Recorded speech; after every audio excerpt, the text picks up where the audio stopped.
The wind came screaming off the high mesa the day she said yes, not with love in her voice, but a cracked sort of need that had long since stopped asking for tenderness.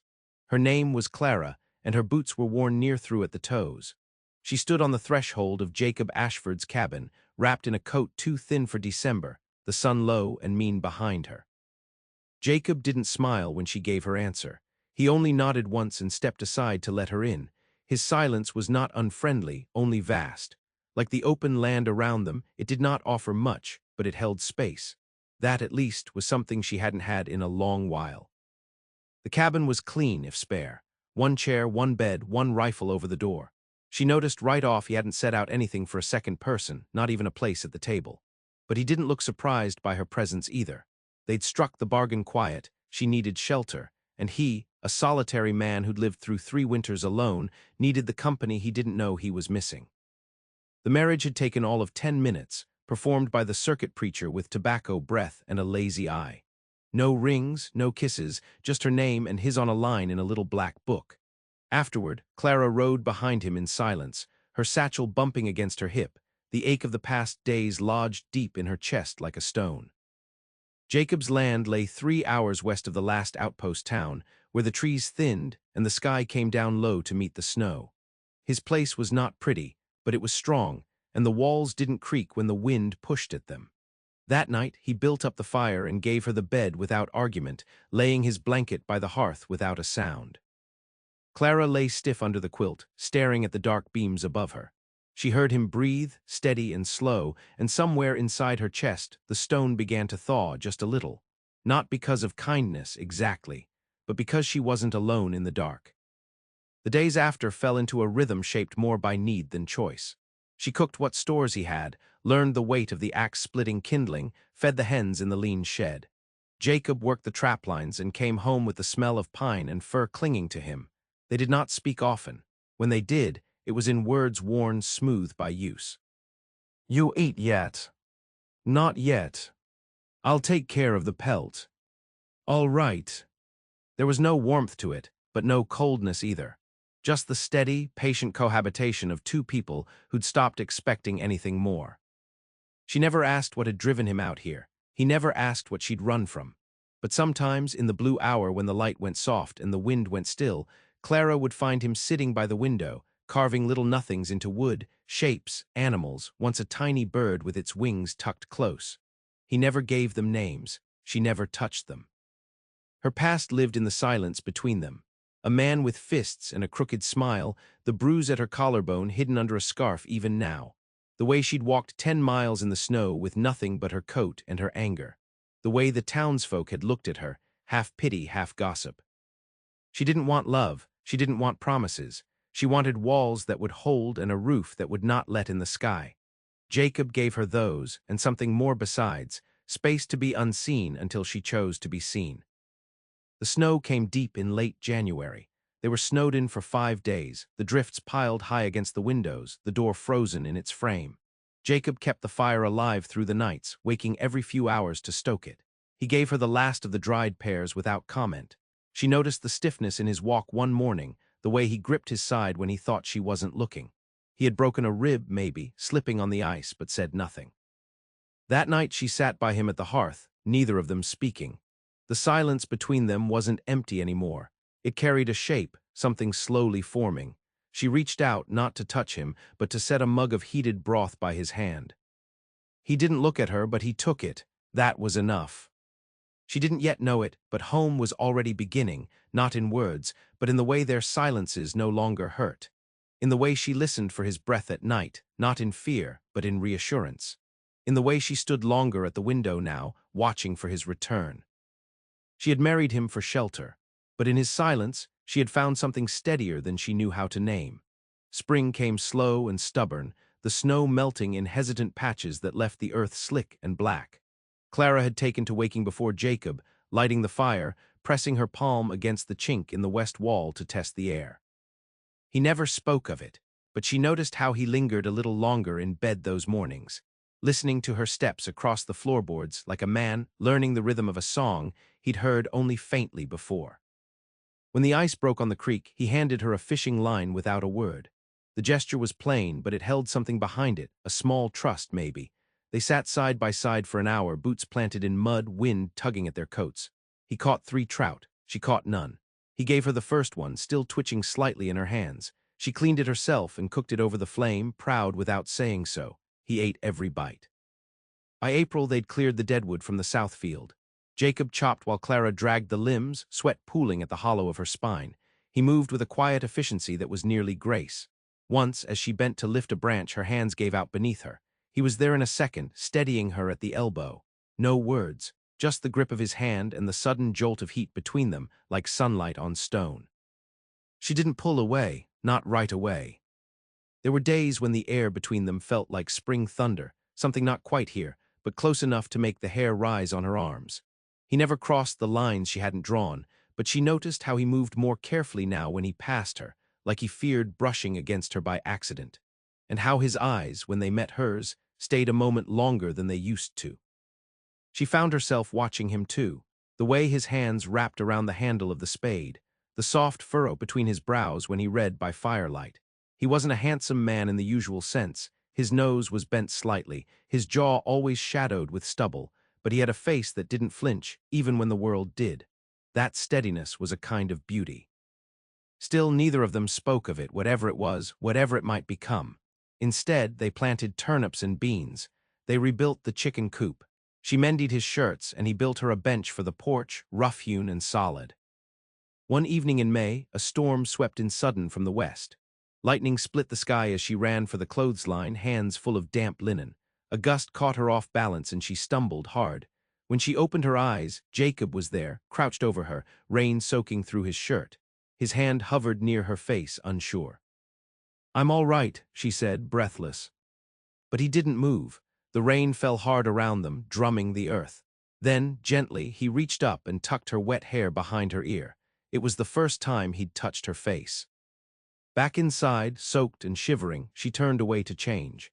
He sat near the fire, peeling an apple with the same careful strokes she'd seen him use on cedar bark. She stared at his back, at the curve of his spine beneath the damp shirt, and something in her ached, not from pain, but from some long-held thing softening inside her.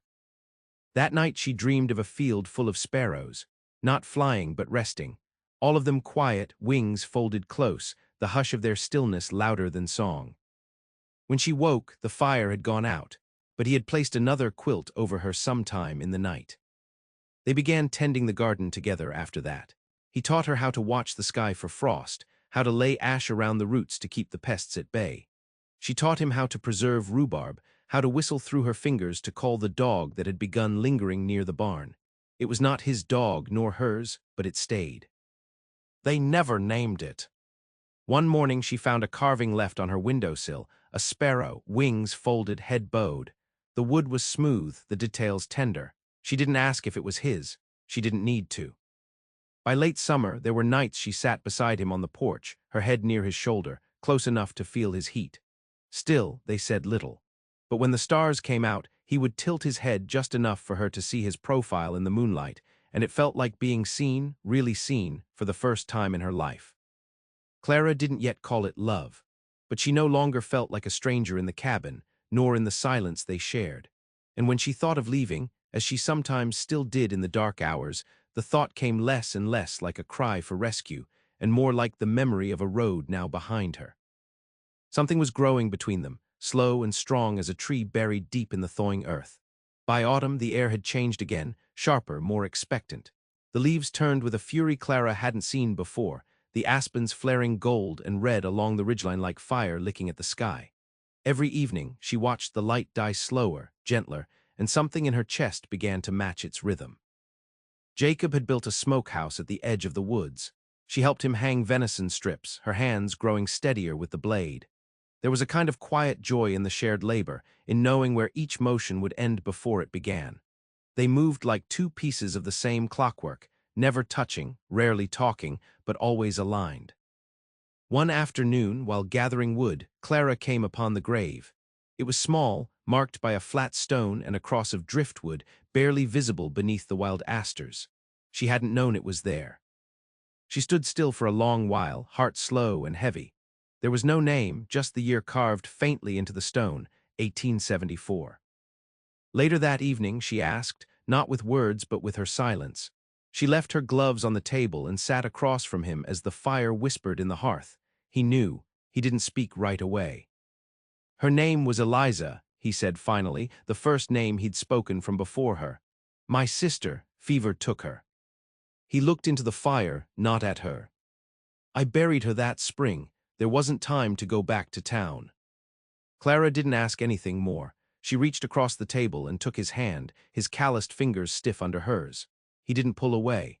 In that simple contact, she understood more than any story he might have told, that he'd come out here not for solitude, but for grief, and that he'd stayed because the world beyond had nothing left for him. She did not pity him, she understood him. As the days shortened, the silences between them deepened, not out of distance but familiarity. There were moments now where words would have felt clumsy, like the night she sang quietly while washing the dishes, not a full song, just a few soft lines from something her mother used to hum. She didn't know he was listening until he set down the bucket he was carrying and just stood in the doorway, not moving, not speaking. She didn't stop. She just let it live there between them. Then came the boy. He showed up one frost-edged morning, limping down the trail with a bleeding hand and eyes too big for his face. No more than 13. Clara found him first, crouched by the barn with a rock in his hand, guarding a crust of bread like an animal. He didn't speak, he didn't need to. She saw what he was, hunger, fear, and the long echo of being unwanted. Jacob said nothing when she brought him inside, just fetched the tin of salve and bandages, let Clara wash the wound and wrap it. The boy flinched at first, then sagged under her hands like something surrendering to warmth for the first time in weeks. They didn't ask his name, he didn't give one. He stayed. Jacob built him a bed in the loft, set a pail of water nearby. Clara made stew and split it 3 ways. That night the boy didn't sleep. She heard him shifting, heard the way his breath hitched in the dark. When she rose to check the fire, she saw Jacob already awake, sitting at the table, carving another shape with the knife. A fox this time. The boy watched from the stairs, silent. By the end of the week, he was feeding the hens and learning how to split kindling. He still wouldn't speak, but he smiled once when Clara handed him a second biscuit. It was small, but it held the weight of 100 unspoken things. Their world had shifted, not broken, widened. One night, as the fire burned low and the boy slept sound above them, Jacob spoke into the hush. You were right to take him in. Clara looked up, surprised. He met her eyes. I wouldn't have before, not because I didn't care, just didn't think I could offer anything worth staying for. You can, she said. He nodded slowly. I know now. There was a pause, thick and tender. I'm glad you came, Clara. It was the closest thing to a declaration he'd ever made. It was more than enough. She crossed the room and sat beside him. This time, when her hand brushed his, he didn't hesitate. He twined their fingers together like it had been waiting to happen all along. Outside, the first snow began to fall again, silent and soft. And this time, when it came, she did not dread the closing of the season. She did not fear the long dark, because she had found, at last, not only a shelter but something far rarer. She had found the quiet kind of home that does not demand, only holds. The winter settled in early and hard, laying a thick hush across the valley. The snow came in days without end, blanketing the pines and softening the edges of the world until the trees looked like ghosts of themselves. The boy took to it like he'd always belonged here, learning how to read the sky for storms, how to trap hare in the hollow beyond the creek. He still hadn't told them his name, and Clara didn't press. Names had weight. They came when you were ready to claim them. The 3 of them moved through the days with the ease of a rhythm found rather than taught. Mornings were slow. Coffee over the fire, boots warming near the hearth, the boy with his chin tucked into his collar, watching Jacob's hands as he carved. Jacob had begun teaching him, bit by bit, letting him shape the wood, showing him where to press the blade, how to follow the grain. Clara watched them, feeling a quiet bloom inside her chest that had nothing to do with romance and everything to do with belonging. Not just hers, theirs. Sometimes Jacob would brush her shoulder in passing, a subtle thing, but it stayed with her through the day like a warmth under her skin. At night, he no longer slept by the hearth. He slept beside her, not with expectation, not even with touch, just the steady presence of his body near hers, their breathing a shared rhythm in the dark. She had not expected this life. She had not even known to hope for it. One evening, when the wind had gone cruel and sharp, the boy fell sick. Fever took him fast, a dry heat that robbed his voice and curled him in on himself like a seed not ready to bloom. Clara stayed by his side, wiping his brow, whispering the same old tune she'd once hummed while scrubbing dishes. Jacob rode out through the storm to the outpost, returned with willow bark and cloth, his face raw from the wind, his coat stiff with ice. They didn't sleep much that week, took turns keeping watch, feeding him broth, listening for any change in his breath. Jacob sat beside the bed long into the night, one hand resting on the carved fox he'd left on the boy's pillow. "He reminds me of Eliza," he said once, voice rough. "The way he doesn't flinch anymore, the way he watches everything." Clara laid her hand over his, not to comfort, but to join. "He's watching to see if it's safe to stay." Jacob nodded. "He'll stay if he wants." The boy did get better, though slower than she liked. When he could walk again, she found him one morning sitting on the porch, the sparrow carving in his lap. He didn't look at her when he spoke. "My name's Eli." She didn't say anything, just sat beside him and let the moment be whole and unbroken. After that, something changed. He laughed more often, brief, startled laughs like they snuck up on him. He asked questions about the stars, about the names of trees, about how far it was to the ocean. Jacob answered when he could. When he couldn't, Clara told stories instead, half-remembered tales from her childhood, simple and strange. Eli listened like they were gold. She told Jacob once, in the still dark before dawn, "I think he's healing faster than I ever did." Jacob looked at her, eyes soft. "Maybe because you gave him a place to start from." They began planning for spring in earnest then, talked about expanding the garden, about building another room onto the cabin. Eli wanted to learn to ride, and Jacob said he'd teach him come thaw. Clara found herself sketching out plans for a smokehouse of her own, one with a small room above it for drying herbs. Each plan felt like a stone laid down, a piece of path forward. One night, Clara woke to find Jacob already awake, staring at the ceiling. She touched his arm. "You all right?" "I've been thinking," he said slowly, "about what it means to be a man who has something to lose again." Clara waited. "I lived so long without it, without anyone, it felt safer, but now." He trailed off, eyes finding hers in the dim light. "I'd rather have something worth keeping," she said, "even if it means it could break." He nodded, once, like she'd said something he'd been trying to name. They didn't speak of love, not aloud, but they began acting it out in the steady, daily ways that mattered more. Jacob built her a cupboard from cedar. She mended the shoulder of his coat with finer thread than was necessary. Eli drew a picture of the three of them, rough, childlike, but unmistakable, and pinned it above the hearth. That winter was longer than most, but it did not feel barren. It felt like something being built, one silent morning at a time. The thaw came not all at once, but in slow fits, drips from the eaves, a sudden softness to the path where snow had pressed down the grass. One morning, Clara opened the door and found the first crocus pushing up through the old earth, stubborn and wild. She bent to touch it, surprised by the tears that stung her eyes. Jacob came up behind her, quiet as always, and stood at her side. They said nothing, just watched the bloom shiver in the breeze. By March's end, Eli had grown tall enough to reach the barn latch without standing on tiptoe. He wore Jacob's old scarf now, too long for him, the ends dragging sometimes in the mud. He'd taken to reading by firelight, mouthing the words under his breath, tracing each line with a finger like he could anchor himself in their shape.